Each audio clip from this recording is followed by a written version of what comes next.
अजबच झालं. मिरजेत अपक्ष उमेदवाराला स्वतःचेही मत नाही मिळालं. मतदान प्रक्रियेवर संशय. मिरज महापालिका निवडणुकीत मिरजेतील एका अपक्ष उमेदवाराला स्वतःचेही मत मिळाले नसल्याचा प्रकार समोर आलाय. प्रभाग 7 मधील ब गटातून निवडणूक लढवलेल्या अपक्ष उमेदवार विनायकराजे भोसले यांनी या संशयास्पद मतदान प्रक्रियेबाबत उच्च न्यायालयात दाद मागणार असल्याचं सांगितलंय.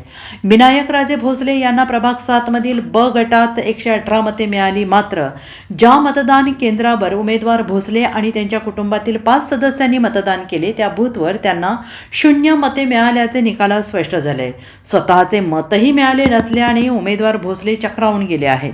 महापालिका निवडणुकीतील मतदान प्रक्रिया संशयास्पद आणि फसवणुकीची असल्याचा आरोप करत या प्रकरणी उच्च न्यायालयात याचिका दाखल करून फेर मतदानाची मागणी करणार असल्याचं विनायकराजे भोसले यांनी म्हटलेलं आहे. या घटनेमुळे मिरजेत निवडणूक प्रक्रियेच्या पारदर्शकतेबाबत प्रश्नचिन्ह निर्माण झालेले आहेत. मात्र निवडणूक अधिकाऱ्यांनी असा कोणताही प्रकार नसल्याचे सांगून भोसले यांच्या तक्रारीची दखल घेतलेली नाही. तर मी प्रभाग क्रमांक 7 मधील अपक्ष उमेदवार विनायकराजे भोसले.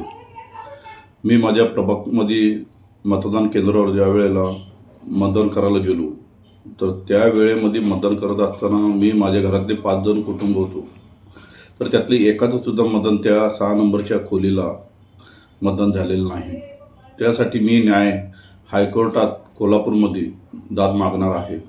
न्यायाधीशावर माझा पूर्ण विश्वास आहे की ते मला न्याय देतील म्हणून. त्याच्यानंतर BJP सरकारनं जे काही कारभार केला, बटनमध्ये जे पूर्ण 26 खोल्यामध्ये माझं जे 6 नंबरचं बटन होतं ते पूर्णपणे ब्लॉक करून ठेवलं होतं. त्याच्यामुळे मला मतदान कुठलंही झालेलं नाही.